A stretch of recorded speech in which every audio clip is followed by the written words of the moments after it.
Bonjour Mickaël Aloghesio, directeur général délégué donc et porte-parole du comité d'organisation des Jeux. La nuit a été courte sans doute pour vous ? Oui, assez courte mais un peu plus longue que les précédentes. Et vous avez pu vous sécher ? Oui. Parce que c'était très arrosé cette cérémonie. C'était très mouillé, mais c'est comme dans le sport, quand c'est difficile, les victoires sont encore plus belles. Et ça fait des images assez extraordinaires. Ça n'a gâché en rien la cérémonie. Il a peut-être fallu modifier certaines séquences pourtant. Oui, on a dû, dans la dernière ligne droite, surtout que la veille, les prévisions étaient encore bonnes. Donc la météo a vraiment basculé dans la dernière journée. Donc oui, on a dû faire des adaptations. Alors la cérémonie a été pensée pour pouvoir se dérouler également sous la pluie, mais forcément il y a des adaptations qui ont dû être faites dans les dernières heures. Vous avez renoncé à quelques tableaux ? Alors on préfère plutôt dire aux gens ce qu'on a fait et commenter ce qu'on a fait, mais oui, on a dû adapter certaines choses. Par exemple, sur la rampe avec le BMX, il y a des choses qu'on n'a pas pu faire, ce soir-là. On se doutait que quelques skateurs étaient absents effectivement de cette rampe trop glissante, n'est-ce pas ? Exactement, mais bon, on a eu des choses assez extraordinaires de Céline Dion à la vasque, d'Aya Nakamura à beaucoup de choses. Juste sur les glissades, on a tous tremblé effectivement et imaginez le pire. On va le dire, on a aperçu ici ou là un danseur de Lady Gaga qui glisse, mais il n'y a pas eu d'accident, il n'y a pas eu de... Non, aucun accident. D'ailleurs, chapeau à l'ensemble des artistes qui se sont produits. C'était assez extraordinaire de délivrer ces performances-là dans ce contexte. Donc un immense bravo à eux. C'est quoi le sentiment qui domine pour vous ce matin, maintenant que c'est fait, ça y est, il y a un peu de soulagement aussi. Soulagement, beaucoup de satisfaction. C'est vrai qu'on reçoit beaucoup de messages, les gens ont vraiment vécu des émotions et c'est pour ça qu'on le fait. Je pense que hier, il y a eu de la part de Thomas Joly, de Thierry Roboul, de toute l'équipe artistique, beaucoup d'audace. Et je pense que c'est important de montrer que la France était encore capable de faire de grandes choses. L'image que vous gardez, vous précisément, de cette cérémonie, s'il fallait garder une seule séquence. Peut-être la dernière séquence avec les deux relayeurs qui allument la vasque qui s'envolent et l'enchaînement avec Céline Dion.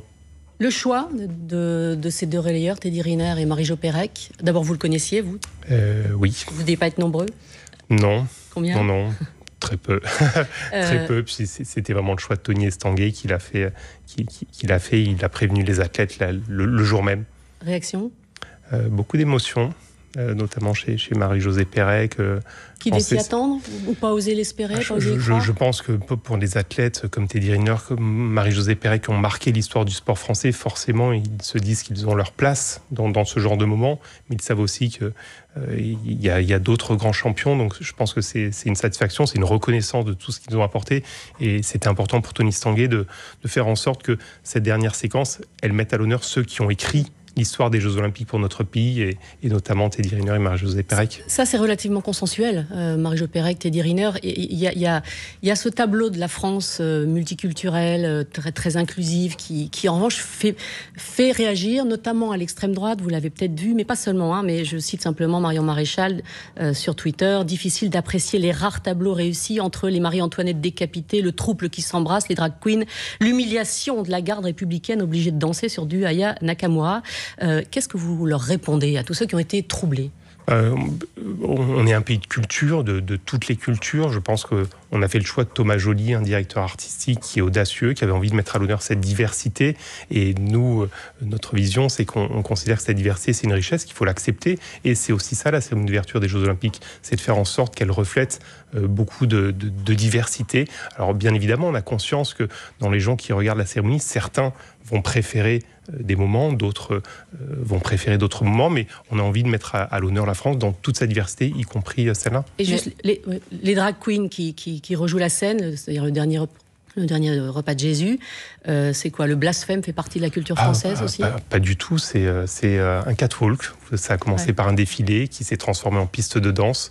Et c'est ça aussi, la France, c'est la mode, c'est la danse, et c'est ce qu'on a voulu mettre à l'honneur. Il y avait un choix assumé d'offrir quelque chose de très progressiste, disons. C'était le choix de Thomas Joly, ça, ou le vôtre ? Quand on a choisi Thomas Joly, on le choisit aussi pour ça. On choisit un directeur artistique audacieux, qui est créatif, qui a envie de mettre à l'honneur la diversité, qui a travaillé avec une core team artistique, et on est très fiers du travail qu'ils ont réalisé.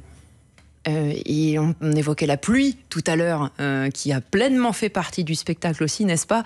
Est-ce qu'il y a eu des ajustements en termes de réalisation dont vous aurez connaissance, avec les 100 caméras qui étaient installées un peu partout pour couvrir cette cérémonie, des adaptations? Alors, là aussi? Les adaptations étaient plus sur le show en lui-même, certains moments qui ont été légèrement réadaptés, plus que sur la réalisation en tant que telle. Peut-être pour les images aériennes qui n'ont sans doute pas été celles qu'on avait pu imaginer dans votre équipe il y a des mois de ça? Oui, alors à la fin, on a eu la chance, notamment quand il fait nuit, c'était aussi un des objectifs de la cérémonie, c'est de faire en sorte de pouvoir jouer une cérémonie qui débute de jour et qui se termine la nuit. On a eu des très belles images de nuit, notamment avec Paris éclairé. Je me permets d'insister quand même sur le côté, on va dire, subversif, parce que je citais le tweet de Marion Maréchal, mais c'est plus de 10 millions de personnes de cette mouvance qui se sont exprimées dans les urnes en France. Il y a une partie de la France qui n'est pas ça. Et de même qu'ils avaient critiqué Aya Nakamura en amont, finalement, en disant c'est pas ça la France, est-ce que c'était ça la France hier? Oui, mais je pense que la France, c'est pas un ensemble complètement homogène, et je pense que cette cérémonie, il y avait des moments d'une diversité incroyable. Certains ont préféré des moments et d'autres se sont davantage reconnus dans d'autres, mais c'est ça aussi la France, c'est d'accepter que la France elle est diverse, et bien évidemment quand on se lance dans ce genre de projet, on sait que sur les plus de 3 heures de cérémonie, on va à certains moments plaire à des Français, d'autres moments à d'autres. Il faut l'accepter. Ce qui est important, c'est que tout le monde aussi se retrouve dans certains moments de cette cérémonie. Et même à l'international, on imagine, je ne sais pas, en Chine, en Arabie Saoudite, ils n'ont pas forcément tout goûté. Oui, mais c'est aussi, je pense, l'audace française, c'est aussi d'accepter un petit peu cette créativité, quelque part cette impertinence, parfois cet esprit un peu de provocation. On l'entendait tout à l'heure sur France Info, la presse étrangère assez déboussolée, effectivement. Oui, mais et inversement aussi, la presse étrangère, parfois, qui a salué un show monumental. Donc c'est ça aussi la France, et on assume cette créativité, on assume de faire bouger les lignes, et puis on assume cette audace de Thomas Joly. Les Américains qui étaient là et qui vont devoir organiser la suivante dans 4 ans, ils vont dire quoi? Merci. Je pense qu'en tout cas, tout le monde mesurait le défi que c'était de délivrer cette cérémonie. Et en tout cas, on a eu beaucoup de témoignages qui ont salué le travail qui a été réalisé. Mickaël Aloisio, vous restez bien avec nous. On poursuit cet échange après le fil info de Yasmina Adila à 8h40. Aujourd'hui, il y aura nettement plus de trains sur le réseau. C'est ce qu'assure ce matin sur France Info le président directeur général d'SNCF Réseau. Au lendemain de cette attaque massive contre le réseau TGV, le trafic est encore perturbé. 2 TGV sur 3 en circulation ce matin sur l'axe Bretagne et Sud-Ouest, 80 sur l'axe Nord. Côté route, la journée est classée noire dans le sens des départs au niveau national, noire dans les 2 sens pour l'Île-de-France, et c'est rouge dans le sens des retours partout ailleurs. Un spectacle incroyable, inoubliable, qui marquera des générations entières. C'est le message de la maire de Paris, Anne Hidalgo, transmis à France Info après l'impressionnante cérémonie d'ouverture des Jeux de Paris 2024 hier soir, en plein cœur de la capitale, marquée par les prestations de Lady Gaga, Aya Nakamura ou encore Céline Dion. Les champions olympiques Teddy Riner et Marie-Josée Pérec, derniers porteurs de la flamme, ils ont allumé la vasque olympique. Plus de 10 mois après la disparition de Lina en Alsace, des traces ADN de l'adolescente retrouvée dans un véhicule volé, trouvé près du véhicule de sa disparition. Une avancée majeure selon la procureure de Strasbourg. La directrice du FMI salue la position du G20. Réunis à Rio, les ministres des Finances s'engagent à coopérer pour taxer les super riches. France Info. Le 8-30 France Info. Bérangère Bonde, Agathe Maheuer. Toujours en compagnie de Mickaël Aloisio, directeur général délégué de Paris 2024. On peut parler d'argent un peu? Parce que le coût de cette cérémonie, combien elle a coûté? Alors, on a, vous le savez, on est financé, le comité d'organisation des Jeux, à plus de 96% par des fonds privés. Donc, les Jeux génèrent leurs propres revenus.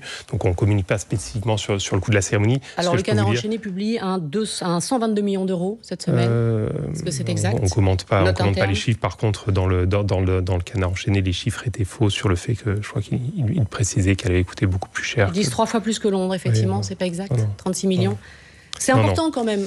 Oui, mais c'est important aussi d'expliquer aux gens que ce sont les jeux qui financent ce genre de moment et que grâce aux jeux, on a pu vivre ce moment extraordinaire. Le modèle économique des jeux, il est assez simple. En tant que comité d'organisation des jeux, on a un tiers de nos revenus qui viennent du CIO, des droits télé, des partenaires mondiaux, un tiers des partenaires nationaux qui nous ont accompagnés, puis un tiers de la billetterie. Donc les jeux s'autofinancent et réalisent même des bénéfices qu'on réinjecte sur les Jeux paralympiques. Donc c'est ça le modèle économique et ce sont ces revenus qui ont permis d'organiser cette cérémonie. On est sur un budget global de 8,8 milliards qui va être tenu. Alors on est sur un budget global de 4,4 milliards pour le comité d'organisation des Jeux. 4 et 4, comité d'organisation. Oui, mais je pense que c'est important de préciser sur ces sujets budgétaires de quoi on parle. Parce que quand on parle notamment des équipements qui ont été créés, on ne parle pas du coût des Jeux.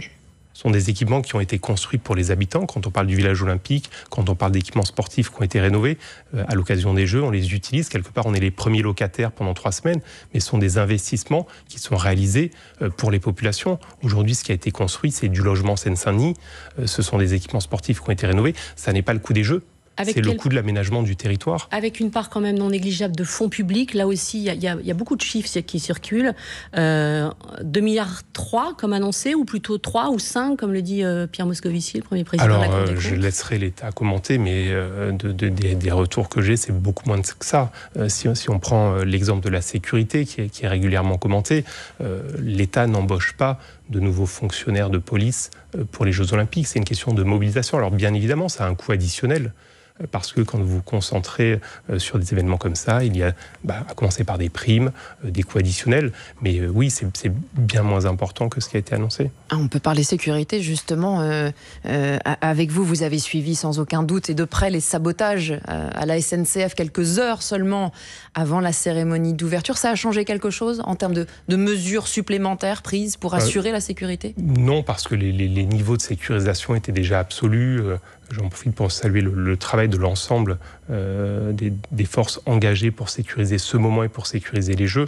Ça a nécessité chez nous des mesures d'adaptation, parfois parce qu'on pouvait avoir des délégations qui étaient concernées par des déplacements. Donc les équipes transport ont travaillé pour trouver des alternatives. Donc des mesures supplémentaires quand même pour accompagner ce transport des athlètes ? Oui, je crois qu'on a notamment le cas d'une délégation qu'on a dû racheminer par le train depuis Nantes. Donc on a eu comme ça la marge, mais globalement, on a été moins impacté que beaucoup de Français qui avaient prévu de partir en vacances. Mais vous pensez qu'il y a eu une faiblesse quelque part, un défaut avec cette attaque massive sur le réseau SNCF ? Je me garderais bien d'avoir un avis. On n'est pas assez informé. Ça, je pense qu'il faut laisser et la SNCF et les autorités compétentes pouvoir le commenter. Vous avez senti les Jeux visés malgré tout ? On sait que forcément, je ne sais pas si c'est les Jeux qui sont visés, mais au moment des Jeux, c'est un moment d'exposition assez extraordinaire dans ses bons côtés, mais aussi parfois, ça peut attirer la lumière sur ce que recherchent certaines personnes. Donc on n'a pas énormément d'éléments, je pense qu'il faut laisser les investigations se poursuivre. Mais vous comprenez que certains en France puissent en vouloir aux Jeux, avec des places très chères pour la cérémonie d'ouverture, même si ensuite il y a des billets un peu à tous les prix pour les compétitions, mais sans parler du contexte politique auquel vous ne pouvez rien, la dissolution, mais quand même qui existe. Je pense que nous, dans le sport, on a l'habitude de se raccrocher à des choses assez tangibles, assez factuelles, je vais vous donner plusieurs éléments. Paris 2024, c'est la 33e édition des Jeux. Il y en a eu 32 avant nous.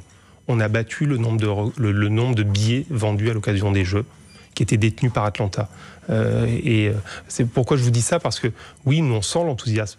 Quand on a passé plus de 2 mois sur les routes pour le relais de la flamme, plus de 8 millions de personnes sur les routes, on sent l'enthousiasme. Lorsqu'on lance le programme des volontaires, plus de 300 000 candidats, on avait 45 000 places, on sent l'enthousiasme. Donc moi, Mais quand on s'en prend à des lignes, uniquement des axes qui vont vers Paris, c'est ce que disent plusieurs anciens ministres des Transports, disent c'est pas pour rien. C'est Paris qui était ciblé en cette journée d'ouverture.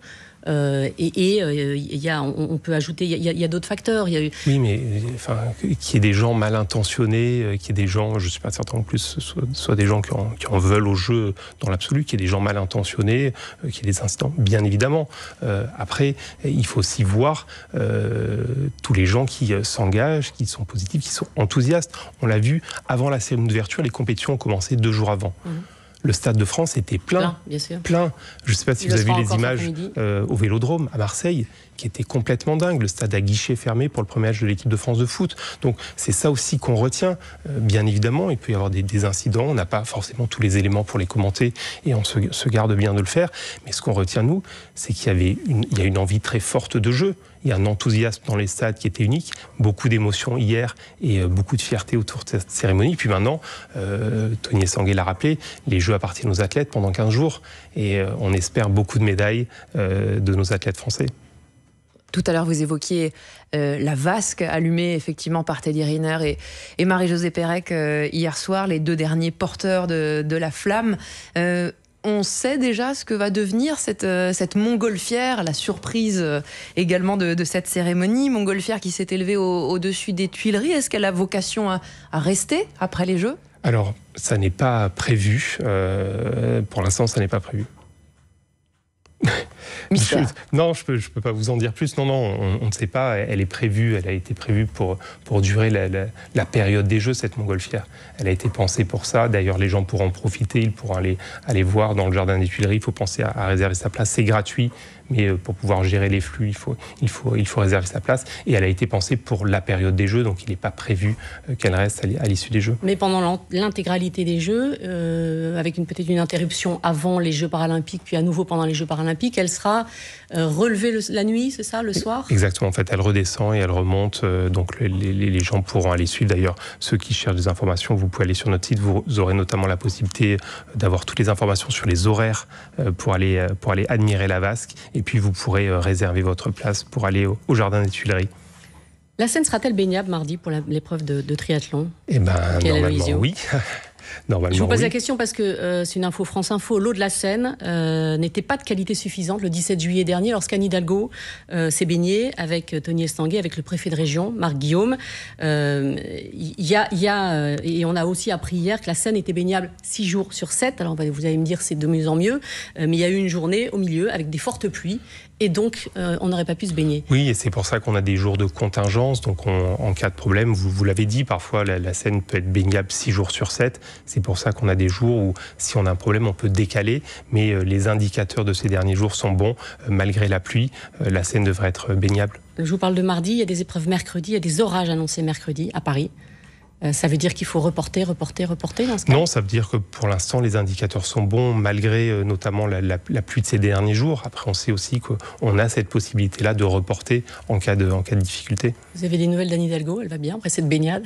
Oui, très très bien. Non, très très bien. Elle était très enthousiaste par cette baignade. Je donne l'impression d'en sourire, mais il y a une question de normes qui sont assez strictes. C'est une directive européenne qui date de 2006 et qui recommande vraiment de ne pas autoriser la baignade avec un certain niveau de bactéries qui était donc dépassé. Est-ce que ça veut dire qu'on est trop prudent ? mais non, mais vous l'avez dit, 6 jours sur 7, elle était baignable.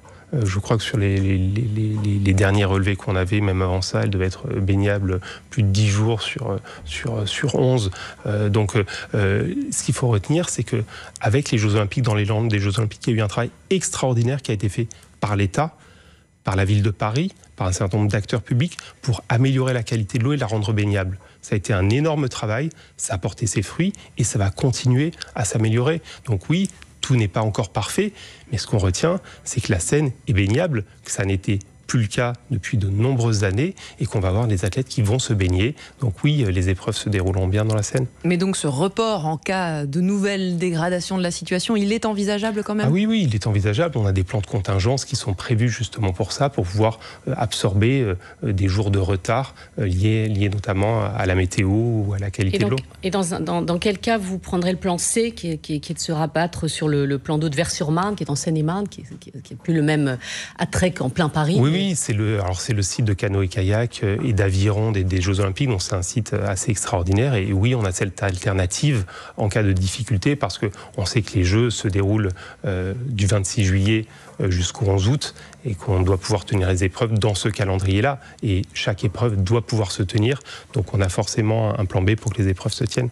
On poursuit notre discussion avec vous, Mickaël Aloisio, dans un instant. D'abord, le fil info avec Yasmina Adila à 8h51. Plus d'1 milliard de téléspectateurs à travers le monde hier soir devant l'incroyable cérémonie d'ouverture des Jeux de Paris 2024. Spectacle en plein cœur de la capitale avec une Lady Gaga qui interprète Mon truc en plume, un hommage de danseurs à la cathédrale Notre-Dame ou encore la prestation du groupe de métal Gojira devant la conciergerie pour revisiter le chant révolutionnaire Ça ira. Plus de 10 mois après la disparition de Lina en Alsace, des traces ADN de l'adolescente de 15 ans détectées dans un véhicule volé près du lieu de sa disparition. Une avancée majeure, dit la procureure de la République. La rencontre Benjamin Netanyahou-Donald Trump aux États-Unis. Le candidat à la présidentielle américaine a reçu le Premier ministre israélien chez lui, en Floride. Donald Trump qui a insisté sur leur très bonne relation. Cette découverte importante sur la planète Mars, où le robot rover Persévérance de la NASA a prélevé une roche qui pourrait contenir des microbes fossilisés. Une étape majeure dans la recherche de traces d'une vie ancienne sur la planète rouge. France Info. Le 8h30 France Info, Bérangère Bonte, Agathe Maheuet. Et Michael Aloisio, directeur général délégué de ces Jeux de Paris. On parlait à l'instant de la qualité de l'eau de la Seine. On peut parler climat aussi et enjeux environnementaux, puisque un certain nombre de personnes s'interrogent sur les enjeux en question, le gigantisme aussi de cet événement, de la cérémonie qu'on a vue hier, des Jeux dans leur intégralité. Quel sera le bilan en termes d'émissions de CO2 ? Alors le bilan, c'est que les Jeux de Paris 2024 vont réduire de moitié l'empreinte carbone des éditions précédentes des Jeux. Il y a un travail extraordinaire qui a été fait pendant plusieurs années avec un certain nombre d'acteurs, d'associations, d'acteurs publics, d'ONG pour travailler sur le modèle des Jeux. Donc on s'appuie sur l'existant, on a repensé toute la partie énergie jusqu'à la restauration. Pour vous donner un exemple, dans le cadre des Jeux, ce sont 13 millions de repas qui sont distribués.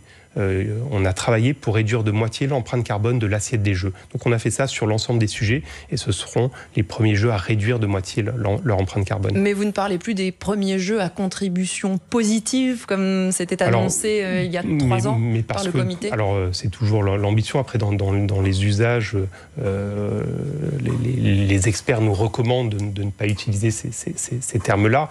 Mais le modèle il est assez simple en fait. Parce que l'objectif n'est pas accessible. Non, c'est pas une question d'objectif, c'est une question de champ lexical. On considère que on parle moins de contribution positive que d'expliquer la réalité de l'empreinte carbone. C'est assez contribution simple. positive au climat. C'est pas que du lexique. Je veux dire, contribution positive pour le climat, ça veut dire qu'on restitue avec des compensations, etc. C'est ce qu'on fait. Là, 1,5 million de tonnes de CO2, c'est le bilan annuel de Malte. Ou d'un pays comme le Tchad, 17 millions d'habitants, c'est pas rien. Il y a eu, vous voyez, il y a des efforts énormes, mais votre réflexion, ce qui est intéressant de comprendre, c'est quelle réflexion vous avez, vous, sur le gigantisme de ces événements-là, en tirant par tous les bouts, en faisant des efforts énormes sur les repas, comme vous le dites, sur les déplacements, etc.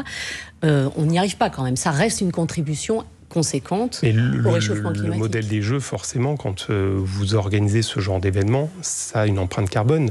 La question, c'est la manière dont vous les organisez. Le modèle, il a été relativement simple.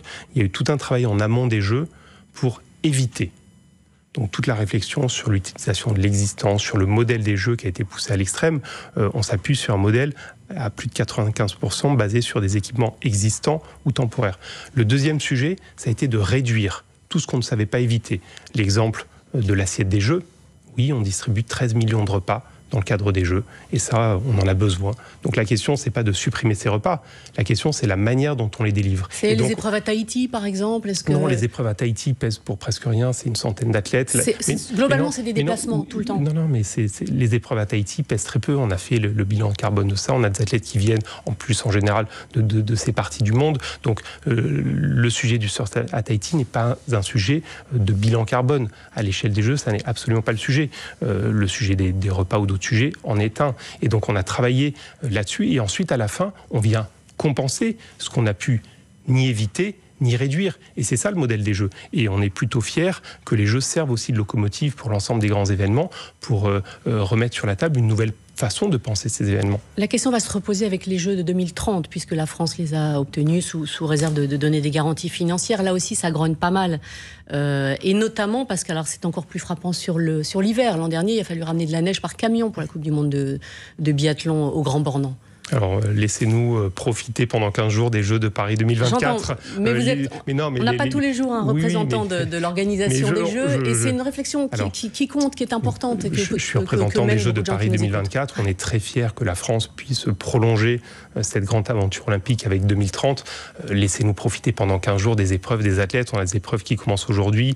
On va avoir du badminton. Vous y êtes favorable. Mais bien sûr, quand on aime les Jeux, on est hyper fiers que la France puisse poursuivre cette grande aventure olympique, d'accueillir les Jeux d'hiver et d'offrir à la France aussi cette étape-là. Et je ne doute pas que dans la manière de les délivrer, la France contribuera à faire évoluer le modèle, comme on a su le faire sur 2024. La question pour nous, elle n'est pas de supprimer les Jeux, elle est de les rendre plus vertueux et de faire en sorte que ce grand événement, qui est le plus grand événement au monde, y compris le plus complexe, serve aussi à repenser les usages. Vous profitez des Jeux pendant 15 jours, des Jeux de Paris 2024. Dites-vous, justement, sous quelles conditions cette séquence olympique sera-t-elle réussie totalement, d'après vous ?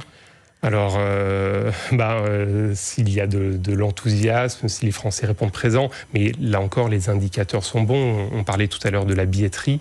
On a battu le record de nombre de billets vendus à l'échelle des Jeux. Et d'ailleurs, j'en profite, la deuxième bonne nouvelle, c'est qu'il reste encore des places disponibles. On en remet tous les jours depuis lundi, donc c'est très simple, ticket avec un s.paris2024.org pour tous ceux qui veulent vivre les Jeux à la maison, c'est une fois dans une vie, il reste de la place. Donc on a la chance d'avoir les Français qui répondent présents.